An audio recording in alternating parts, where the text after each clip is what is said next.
Merci beaucoup, Pascal. Merci beaucoup pour le défi. On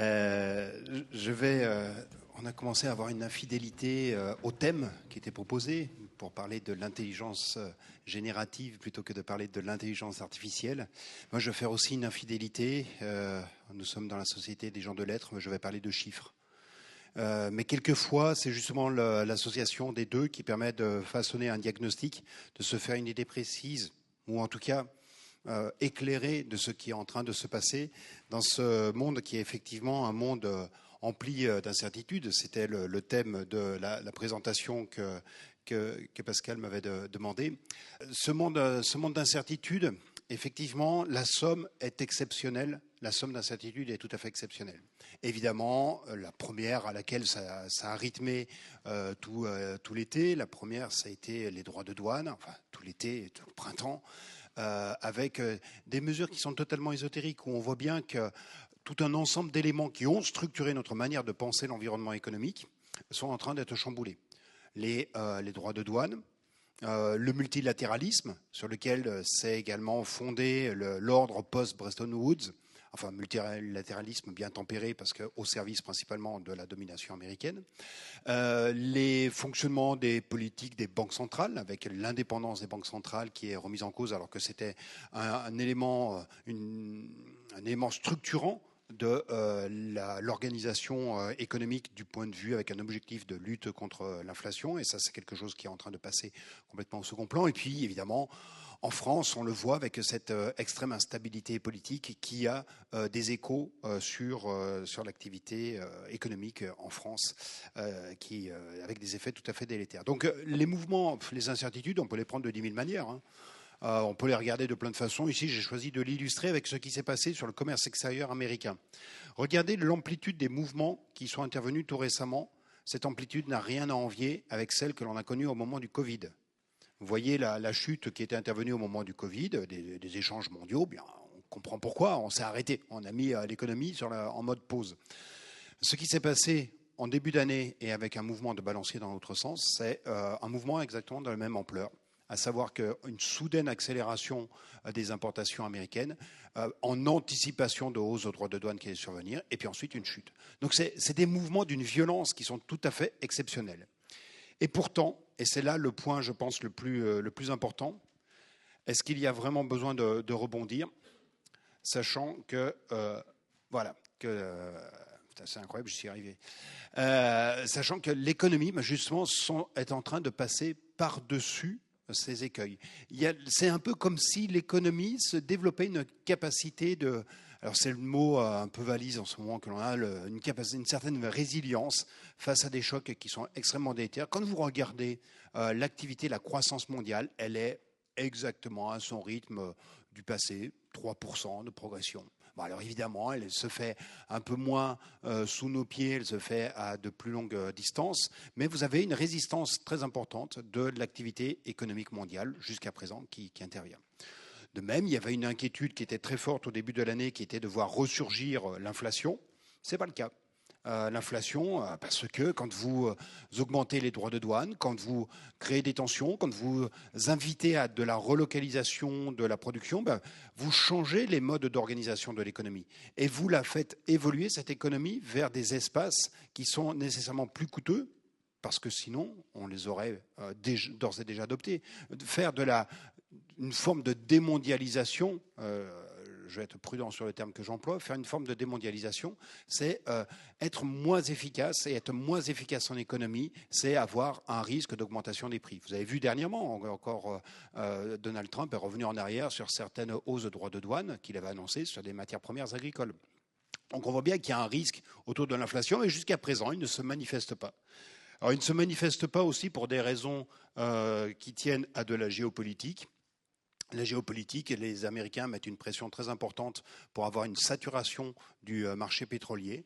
Et quand vous avez une offre de pétrole qui dépasse la demande de pétrole dans des proportions qui est similaire à celle que l'on avait vue en 2014, j'expliquerai pourquoi 2014, alors on peut se dire qu'il y a devant nous un effet qui tire à la baisse les prix et donc qui empêche la manifestation de l'inflation. Donc oui, l'économie résiste, mais parce qu'on la tord, on fait en sorte qu'elle puisse éviter de fabriquer les zones de tension qui se matérialisent en général par de l'inflation. Pourquoi est-ce que j'évoque 2014? Parce que vous voyez, en fait, c'est la courbe en trait gris qui est tout en bas, qui mesure donc l'écart entre l'offre et la demande de pétrole. En 2014, on était à un niveau de surapprovisionnement du marché pétrolier identique à celui que l'on connaît actuellement. À ce moment-là, le prix du pétrole est tombé à $40. Actuellement, on est à $65. Donc il y a un potentiel encore pour que l'inflation, en tout cas celle qui est associée à l'évolution des prix du pétrole, puisse encore diminuer. Donc jusqu'à présent, l'incertitude est là, mais l'économie passe par-dessus. Tout va bien? Évidemment. Évidemment, à condition qu'on ne porte pas les yeux trop loin. Parce que, bien entendu, il y a quelque chose de fondamental qui est en train de se passer. On est dans l'ère de la confrontation entre les deux géants. Cette ère de la confrontation, elle passe par des leviers que l'un et l'autre utilisent et qui sont radicalement différents, mais qui ont comme écho une absence jusqu'à présent de réaction en Europe. Et c'est là que le mot rebond est tout à fait fondamental. On a à réfléchir, on a à sortir de notre posture de pusillanimité. La pusillanimité, c'est quoi? C'est le refus de prendre du risque. Pour rebondir, il faut choisir de prendre du risque. Or, on est dans un moment qui est désormais extrêmement compliqué à gérer. Regardez ici, sur ce graphique, en fait, j'ai regardé simplement les exportations de marchandises en volume qui s'effectuent à l'échelle mondiale. Vous avez une économie qui a une économie de prédation de parts de marché. C'est la Chine, je pense qu'il faut utiliser les mots, parce que oui, il faut utiliser des lettres pour mettre sur des chiffres. On a une économie qui fait de la prédation de parts de marché, qui veut occuper les espaces technologiques dans une foultitude d'industries dont elle veut s'assurer la maîtrise. Les États-Unis ont une progression de leurs exportations, mais assez faible, et surtout, ils sont en train de perdre du leadership technologique. Mais quand je parle de faible progression des exportations, regardez ce qu'il en est du côté des exportations européennes, où en fait l'Europe est en train de se faire distancer. Sur le dernier mois, c'est la première fois en l'espace de 20 ans que le solde extérieur de l'Europe vis-à-vis de la Chine est devenu plus important que le déficit extérieur vis-à-vis de la Chine est devenu plus important que le déficit extérieur que les États-Unis entretiennent avec la Chine. Donc jusqu'à présent, la Chine avait comme espace de destination de ses produits, en premier lieu les États-Unis, en second lieu l'Europe. C'est en train de changer parce que le marché américain se fermant, la Chine inonde un marché qui est relativement spongieux, dans lequel on peut délivrer du produit, et c'est l'Europe. Alors, je ne dis pas qu'il faut se protéger, oui, il faut se protéger, je ne dis pas qu'il faut ériger des barrières, non, il faut réfléchir sur quelles sont les forces que l'on a en nous et que l'on peut mobiliser, parce que vous avez des stratégies qui sont clairement mises en avant et qui sont clairement déployées à une vitesse frappante. Ce sont deux stratégies qui ne sont pas antagoniques, mais qui sont complémentaires.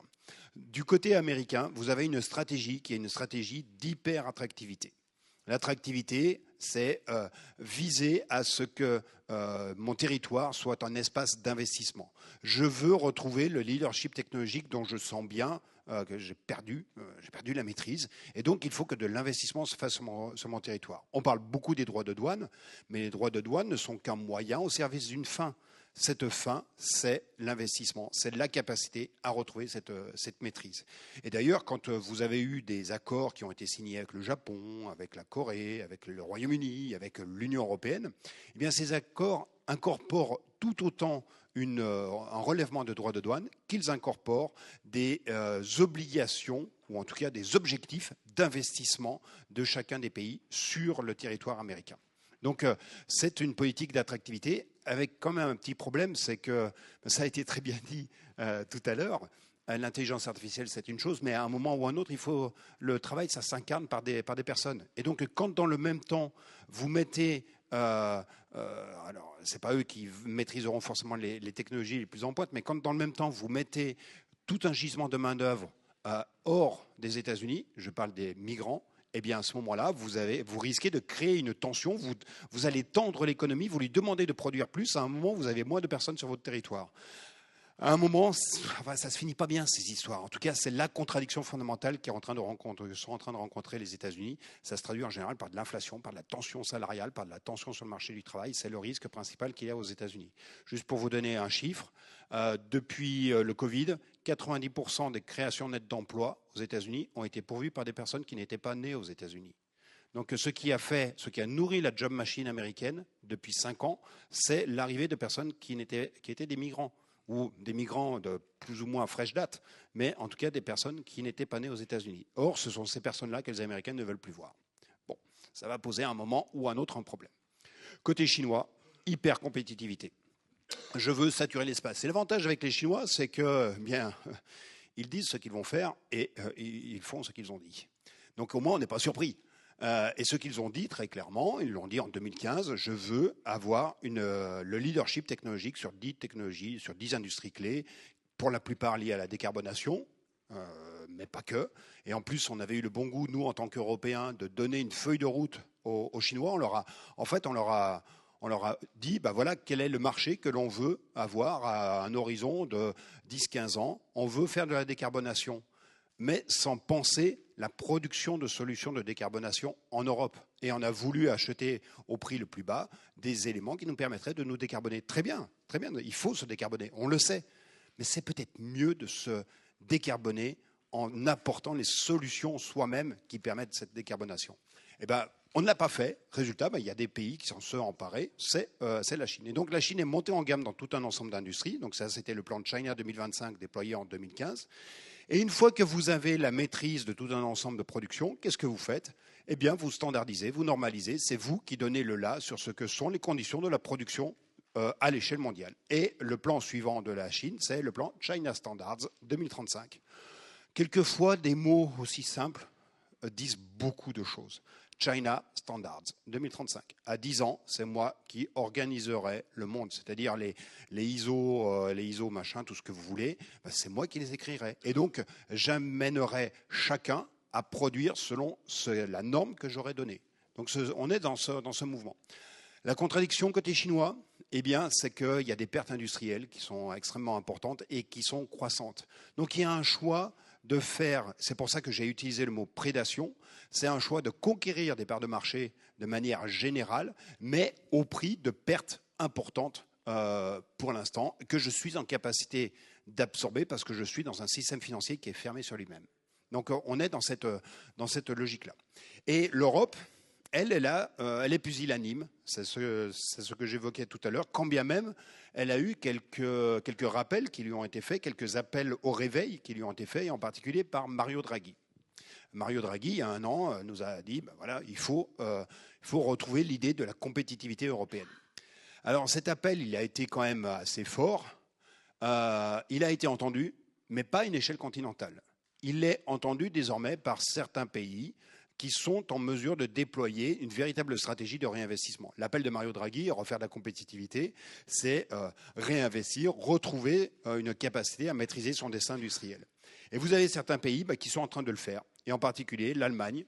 L'Allemagne qui, à nouveau, va nous mettre 6-0 d'ici quelques années, comme ils l'ont fait dans les années 2000. Sauf que dans les années 2000, les Allemands ont gagné en compétitivité, ont gagné des parts de marché relativement aux autres Européens et en particulier à son premier voisin, par l'intermédiaire de la maîtrise des coûts salariaux. C'était une politique de très forte restriction salariale, de très forte modération salariale, une politique de retour à l'emploi de tout un ensemble de la population qui en était éloignée. C'était cette politique-là, et nous, dans le même temps, on faisait une politique orthogonale qui était celle des 35 heures, celle de restriction de la durée du travail et restriction de la quantité de travail et un peu d'augmentation de coûts relativement à l'Allemagne. Donc on a été orthogonaux. Bien, on est dans cette même situation d'orthogonalité. Les Allemands ont bien compris que leur modèle économique, et en fait, les Allemands ont fabriqué le monstre qui va les dévorer. Les Allemands, pendant 20 ans, ont approvisionné, ont saturé le marché chinois de leurs propres machines qui, désormais, ont créé les conditions de production qui, à bas coût, viennent saturer les marchés qui, jusqu'à présent, étaient détenus par les Allemands. Donc les Allemands voient bien que leur modèle a été in fine défavorable, et donc il faut qu'ils se réinventent. Et donc ils réinvestissent.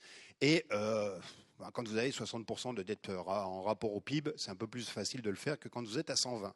Quand vous êtes un pays plutôt à l'équilibre, c'est presque plus facile de le faire. En fait, les Allemands ont un énorme problème, c'est qu'ils ne savent pas dépenser. Alors bon, on pourrait toujours leur envoyer, il y a pas mal de spécialistes en France qu'on pourrait leur transmettre. Ça, on a un produit d'exportation là qui peut être assez intéressant à imaginer. Mais ils ont un énorme problème, c'est que quand vous êtes dans une économie qui a eu comme logique de fonctionner avec le Schwarze-Null, c'était l'objectif in fine des Allemands, obtenir donc zéro déficit public à long terme, c'était l'objectif. Bon, il y a un moment, il faut se réhabituer à dépenser, et donc ça, là, ils ont un vrai sujet. Et ils ont un sujet aussi qui est celui de la transformation de leur tissu économique dans une économie qui vieillit très fortement, avec un problème de pyramide des âges qui est tout à fait saisissant dans le cas allemand. Mais en tout cas, ils vont réinvestir et c'est temps qu'ils le fassent. Parce que l'Allemagne, donc elle est tout en bas, c'est la courbe en trait gris. Quand vous regardez depuis une dizaine d'années, l'Allemagne n'investit plus. Le niveau d'investissement des sociétés non financières allemandes est inférieur à ce qu'il était en 2019. En France, jusqu'en 2023, on a eu une progression de l'investissement. Depuis 2023, ça s'est interrompu. Je ne vais pas dire que ça s'est cassé, c'est un peu trop fort, mais ça s'est interrompu principalement sous l'effet de la hausse des taux d'intérêt. Mais vous voyez que la France, en trait bleu, a surperformé la zone euro, a surperformé l'Allemagne en termes de capacité à se projeter que révèle l'investissement.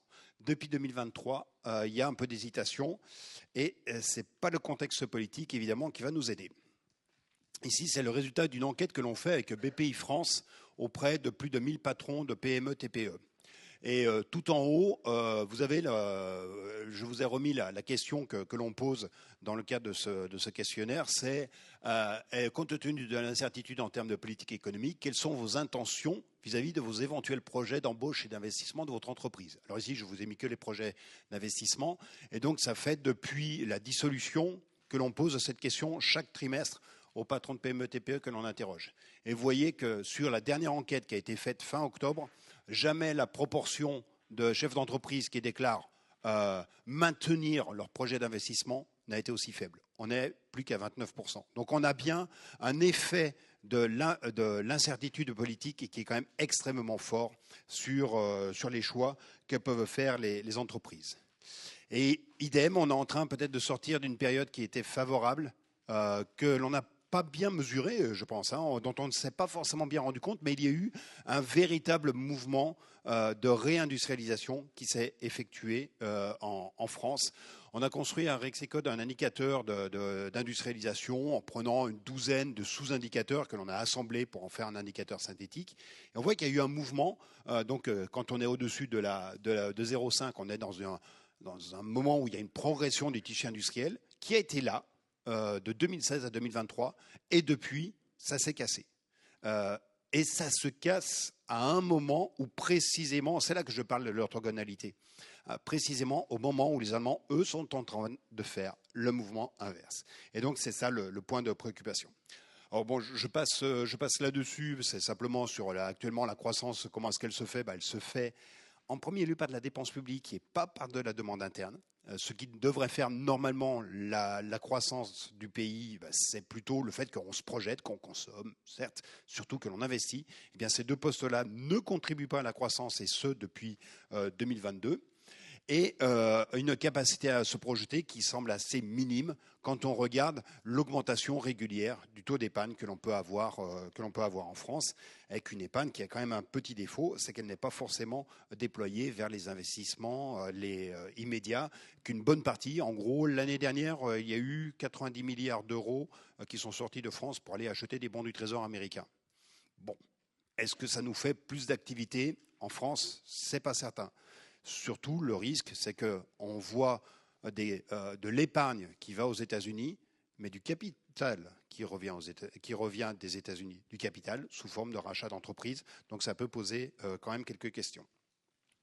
Et dernier point, c'est ce qui s'est passé la semaine dernière, les Allemands qui annoncent des mesures sur le prix de l'électricité extrêmement favorables pour se redonner un levier de compétitivité. Pascal, tu rappelais qu'on s'était vu à Reims et j'avais été très frappé par l'intervention de ce chef d'entreprise allemand qui nous expliquait combien en fait il passait à peu près la moitié de son temps. On était en pleine crise de l'énergie à ce moment-là. Il passait à peu près la moitié de son temps à aller chercher les bons contrats qui lui permettaient d'avoir un peu de quoi faire tourner son imprimerie. Et c'était tout à fait saisissant. Les Allemands ont eu un énorme problème d'électricité. En fait, tous les éléments de leur modèle économique se sont retrouvés pris en défaut. Et là, donc, ils ont bien compris qu'il faut qu'ils regagnent de la compétitivité. Ils ne vont pas le faire par les coûts salariaux. Ils ont annoncé une augmentation du salaire minimum de manière très importante dernièrement, mais parce que de toute façon, ils ont besoin de mobiliser dans l'emploi, et donc il va falloir rémunérer les gens plus. Mais en revanche, il va falloir actionner d'autres leviers de compétitivité. Et on en avait un qui nous distinguait des Allemands, c'était notre prix de l'électricité. Vous le voyez ici, ça c'est le prix de l'électricité pour les usages industriels. Les Allemands payent beaucoup plus cher leur électricité. On est presque dans un rapport de 1 à 2, et même de 1 à 2 entre la France et l'Allemagne. Eh bien, cet avantage-là, les Allemands ont décidé qu'il allait leur revenir avec des politiques de baisse de prix. Alors, il va falloir travailler un peu plus précisément pour aller au-delà des effets d'annonce sur ce qui est en train de se passer. Donc, oui, rebondir, c'est possible. Encore faut-il, 1, faire le diagnostic, 2, le vouloir. Et c'est ce qui est, je pense, en train de se passer en Europe ou dans quelques pays européens. Bon, là, voilà exactement ce qui va se passer l'année prochaine. Donc, les chiffres, les chiffres de croissance, ils sont là. Donc, vous pouvez les regarder. Comme Pascal me réinvite tous les 3 ans, donc je n'aurai pas de risque parce que je ne me suis pas risqué à mettre un chiffre à l'horizon de 2028. Mais voilà ce que l'on peut imaginer, c'est-à-dire que ce que j'évoquais au début, à savoir que l'économie, elle enjambe d'une certaine manière les très fortes incertitudes qui la surplombent, eh bien, elle enjambe ces difficultés. Mais maintenant, il faut se poser quand même la question de long terme. Et les questions de long terme, c'est que ce qui fait à la fin la croissance de l'activité, c'est la capacité à exercer des gains de productivité, à être de plus en plus efficace dans ce que l'on fait. Et là où on a un décrochage qui est en train de se faire, c'est entre les États-Unis et l'Europe du point de vue des gains de productivité par tête. Les États-Unis sont en train d'accélérer très fortement leur productivité quand on a plutôt une stagnation qui s'effectue en Europe. Avec un point qui, moi, me préoccupe, qui est le fait que la productivité, qu'est-ce que c'est ? C'est certes être plus efficace dans son travail, mais c'est aussi d'avoir un tissu économique qui se renouvelle. Et c'est le processus que l'on appelle la destruction créatrice, qui a été remis sur le tapis par notre nouveau prix Nobel, Philippe Aghion, qui travaille beaucoup sur ces questions d'innovation. Ce qui fait qu'une économie est de plus en plus prospère, c'est qu'elle sait générer en son sein des flux d'innovation qui lui permettent collectivement d'être plus efficace. Or, qu'est-ce que l'on voit actuellement ? L'efficacité accrue, ça passe par le fait que le corps économique se transforme. Il y a des entreprises qui disparaissent et d'autres apparaissent. Et ce qui fait cette amélioration générale, cette efficacité accrue, c'est le fait que les entreprises qui naissent sont en général plus efficaces que ne le sont celles qui disparaissent. Or, depuis quelques années, ça n'est plus le cas. Oui, les entreprises qui disparaissent ont en général un niveau de productivité plus faible que celles qui perdurent, et c'est l'écart que vous avez entre le graphique de droite et le graphique du milieu. Les entreprises qui sont pérennes ont un niveau de productivité assez stable, mais qui est bien plus élevé que le niveau de productivité des entreprises qui sortent, qui disparaissent.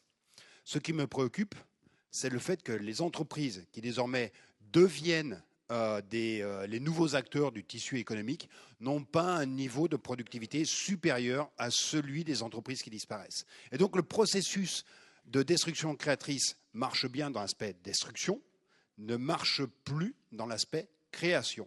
On ne régénère plus le tissu économique avec des entreprises plus efficaces. Cela tient à quoi ? Cela tient notamment, alors il n'y a jamais un facteur causal en économie, c'est toujours une multiplicité qu'il faut regarder. Cela tient notamment au fait que depuis 30 ans, on a une politique qui à la fin aboutit à une forme de déqualification du pays. C'est-à-dire qu'on avait un énorme problème de chômage de non qualifiés au début des années 90, et donc on a ancré l'économie de manière à ce qu'elle crée des jobs permettant d'employer les personnes les moins qualifiées. Donc c'est notamment les baisses de charges sur le bas de la distribution des salaires, mais au prix d'un prélèvement qui est sans cesse croissant sur les personnels qualifiés. Et donc on est devenu compétitif sur l'emploi non qualifié. Le taux de prélèvement sur l'emploi non qualifié en France est le plus faible des pays européens de taille comparable. Il est en revanche le plus élevé dès lors que l'on dépasse 2,5 SMIC. Et donc, quand on ancre une économie quand on l'oriente vers la création de jobs non qualifiés, il ne faut pas s'étonner si on perd en capacité de croître parce qu'on est en train de perdre sur le gisement collectif qui est l'amélioration des gains de productivité. Donc c'est, me semble-t-il, l'un des principaux sujets que l'on a à aborder. Et donc pour pouvoir rebondir, encore faut-il être bien conscient des points, des écueils que l'on peut rencontrer. 2 écueils à ça. On déqualifie l'emploi au moment où on distribue du diplôme à outrance. Qu'est-ce qu'on fait? On fabrique de la frustration. Parce qu'on ne peut pas, quand une économie embauche des personnes, embauche uniquement sur des emplois faiblement qualifiés, enfin uniquement, j'exagère, mais principalement sur des emplois non qualifiés, eh bien vous avez une frustration qui va s'installer pour des personnes à qui on a donné par le diplôme qu'ils ont obtenu l'aspiration à avoir un job fortement qualifié et fortement rémunérateur. L'économie n'est pas en capacité de le créer à la hauteur de ce que l'on diplôme les gens. Deuxième chose, on n'inclut pas mieux les non qualifiés. Taux d'emploi des non qualifiés, donc des personnes qui ont le niveau brevet. Taux d'emploi des non qualifiés en 1993, au moment des premiers allègements de charges, 55%. Taux d'emploi des non qualifiés aujourd'hui, 55%. Donc d'un côté, on frustre les diplômés et de l'autre, on n'inclut pas mieux ceux pour qui on avait mis en place tout un ensemble de dispositifs. Donc je pense qu'on a des choses à retravailler. On a beaucoup fonctionné avec des représentations, mais qui au total n'ont pas forcément atteint leurs objectifs. Bon, je passe là-dessus parce que ce graphique, je ne sais même pas pourquoi je l'ai mis, mais il est absolument imbitable. Pardon, pour les sociétés des gens de lettres, ce que je viens de dire, s'il vous plaît, vous le retirez. Mais bon, je pense surtout, il faut être conscient, c'était vraiment le point sur lequel je voulais alerter, c'est la conscience de la vitesse de transformation du monde. Je l'ai évoqué avec l'hypercompétitivité et l'hyperattractivité. Le monde se transforme à une vitesse, on le sait, qui est de plus en plus importante.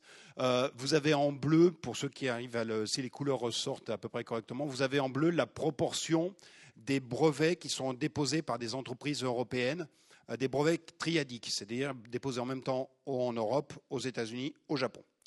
Et donc on voit la part, notamment sur la partie de droite, c'est tout ce qui est les produits, on va dire, de haute technologie, qui vont être liés à la santé, à l'électronique, à l'informatique, à l'IA, à la génomique. Donc toute la partie droite, donc les hautes technologies, dont on voit bien que la proportion de brevets déposés par les Européens est en retrait, tout comme celle des Américains. Au profit de qui? Au profit des brevets déposés par des Chinois. C'est la partie verte, vous voyez, qui était totalement absente sur une courbe qui va de 1980 à 2024. Et puis, heureusement, on peut se rassurer, on est en capacité, ça y est, on a compris qu'il y a le tournant de l'IA qui est là et on va s'en emparer. Non, attention, on ne s'en empare pas. Je pense qu'il y a peut-être un biais culturel que je vous expliquerai comment on peut le repérer. Mais vous avez ici, c'est un rapport qui est de l'OCDE qui est sorti tout dernièrement. Pour ceux qui sont au fond, je vais vous le préciser. Donc, c'est la proportion d'enseignants du secondaire qui utilisent l'IA dans la préparation de leurs cours. En fait, en France, c'est en France qui est tout à droite, c'est en France que cette proportion est la plus basse. Alors, juste avant, c'est le Japon. Donc, on peut peut-être se rassurer en se disant que c'est le Japon. Mais il n'y a aucun autre pays européen qui utilise aussi peu l'IA dans la préparation de ses cours. Alors, je ne dis pas que tout se résout là-dedans, mais je trouve que c'est assez illustratif de notre difficulté, parfois, à s'emparer de ruptures technologiques qui peuvent se faire. Il y a peut-être un biais culturel. Pourquoi ? Parce que sur ce graphique, vous prendrez le temps de le regarder. Enfin, je vous invite, c'était assez amusant. Le quatrième pays, ce sont les Wallons. Les Wallons qui s'emparent pas beaucoup mieux que nous de l'IA, alors que les Flamands en Belgique s'en emparent beaucoup plus. Donc il y a peut-être des traits culturels qui sont à aller rechercher derrière les capacités à appréhender les éléments. Et puis, un dernier point, parce que j'ai parlé pas mal de technologie, mais il y a quand même aussi une capacité, rebondir, ça veut dire mettre en place des stratégies. Et la stratégie, elle s'envisage par rapport à la première des circonstances qui caractérise tout un pays, c'est l'évolution de sa démographie. On sait ce qu'est la démographie. La démographie est probablement le truc qui se prévoit le mieux. Ça fait 25 ans que je fais de la prévision économique. Je suis je suis bien plus confortable sur des prévisions démographiques, sur les projections démographiques que sur les prévisions économiques. Et encore faut-il après en tirer des conséquences. C'est quelque chose que l'on ne sait pas bien faire en France. Je vais vous donner juste un exemple. En 2002, 3,2 médecins pour 1000 habitants en France.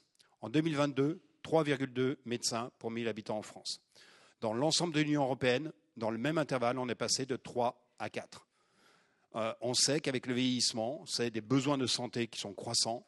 On voyait le vieillissement, on n'en a pas tiré les conséquences. Donc le diagnostic, ça compte. La transformation du diagnostic en action, c'est fondamental. Et puis, il faut penser stratégique. On a devant nous des pays qui sont des laboratoires du vieillissement. Qu'est-ce qu'on fait quand on a une économie qui vieillit? Le Japon est un exemple assez frappant. Vous augmentez le taux d'emploi de la population, vous augmentez la durée du travail. Et le taux d'emploi au Japon, c'est le pays qui a le taux d'emploi le plus élevé, y compris le taux d'emploi féminin, alors que le rapport des Japonais aux femmes est quand même un peu compliqué. Vous avez une robotisation de l'économie, et puis vous faites travailler les autres. En gros, il faut travailler plus, travailler mieux et travailler ailleurs quand on vieillit. Travailler ailleurs, c'est quoi? C'est faire bosser les autres. On a du capital et on va l'investir auprès d'une population plus jeune qui est à l'extérieur du pays. Et ensuite, si on croit au droit de propriété, en ayant fait bosser les autres, je rapatrie du revenu qui va servir à donner du revenu aux gens de mon pays. Par exemple, au Japon, on en a toujours une représentation comme étant une énorme puissance commerciale. Le Japon a un excédent courant, donc un excédent de ses échanges avec le reste du monde, qui n'a jamais été aussi élevé, plus de 6 points de PIB. Mais ils sont déficitaires dans leurs échanges de biens, donc les échanges de marchandises, déficitaires dans les échanges de services. Toute l'augmentation, tout l'accroissement, le niveau très élevé des revenus qu'ils tirent de l'étranger, c'est précisément les revenus des investissements qu'ils ont faits par le passé. Donc ils ont, je le post-rationalise, mais ils ont d'une certaine manière anticipé le vieillissement en se disant que comme j'ai plus la population sur mon territoire, je vais aller mobiliser de la population en déployant du capital à l'étranger. L'Allemagne est en train d'emprunter le même chemin. Même un pays comme l'Italie est en train de se construire une position extérieure nette créditrice. Une position extérieure nette, c'est le fait que vous ayez plus d'actifs que vous n'avez d'engagement. Vous avez plus d'actifs financiers sur l'étranger que vous n'avez d'engagement vis-à-vis de l'étranger. Nous sommes, alors ça se stabilise depuis quelques années, mais nous sommes en France une économie qui est en position extérieure nette débitrice, où on a plus d'engagement vis-à-vis de l'étranger que l'on a de crédit sur l'étranger. C'est quelque chose qui peut nous poser des problèmes quand on vieillit et donc quand on a moins de personnes qui sont mobilisées dans l'emploi et qu'il faut quand même toujours délivrer un revenu à cette population. Il ne vous aura pas échappé qu'il y a des conflits intergénérationnels qui sont latents, qui sont surtout en très forte progression dans le pays. Et c'est un point de réflexion que l'on doit absolument avoir et que l'on doit probablement encore plus avoir dans le cas des industries graphiques. Je veux vous reprendre, je pense que ce graphique, vous l'avez déjà vu à de nombreuses reprises. Donc, les ouvriers des industries graphiques sont tout en haut. C'est les métiers qui ont les plus importants taux de départ en fin de carrière d'ici 2030. Vous voyez que c'est ce secteur qui, dans le travail qui a été fait par la DARES et France Stratégie, qui connaît donc les plus forts flux de sortie de l'emploi. Donc, le vieillissement de la population peut s'appréhender à une échelle macro. Elle a aussi des conséquences qui sont immédiates sur des industries. Voilà, je m'arrête là-dessus, vraiment avec ce message. Rebondir, il faut faire le diagnostic, il faut en tirer des conséquences. C'est simplement ça. Il faut être conscient, rien n'est perdu. En économie, rien n'est jamais perdu, rien n'est joué. Encore faut-il s'en donner les moyens.